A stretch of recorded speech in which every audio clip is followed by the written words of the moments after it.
We specialize in kiln fire branding. That is the proper way of doing a coffee mug. And there's a lot of people out there that print coffee mugs that does the branding damage because it's not a proper way of printing it.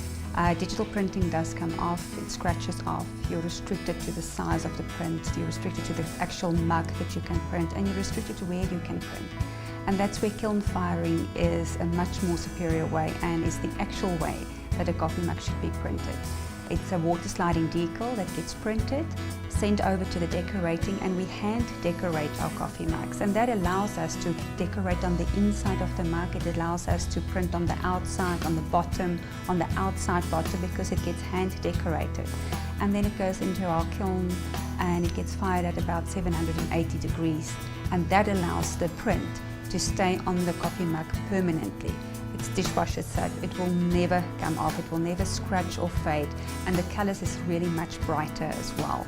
We can print onto crockery, and because we print onto crockery, we can print the full rim of a dinner plate or a side plate. We can print the full inside. It's a water sliding decal that gets printed, colour for colour, silkscreen printing, so it builds. If it's a one colour print, it's obviously much cheaper than what a 4 or 6 or 12 colour print is. And yes, we can print up to 12 colours. We can print half tones, CMYK. Our inks are specialised. There's not a lot of suppliers in South Africa that keeps ceramic inks because it has to be fired at 780 degrees.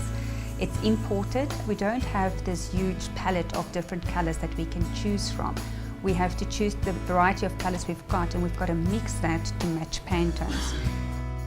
When we print onto darker mugs, like a black or a blue mug, and for instance we have to print a yellow on top of it, we put a white background first, decorate it, fire it, and then the yellow print gets decorated on top, so that we get the yellow to be much brighter and more vibrant than what you just put it direct onto a black mug. Because of the process, we insist on doing pre-production samples, and 9 out of 10 times the customers are overwhelmed by what we've done and how we have done it, and couldn't believe the process that we have done in kiln firing.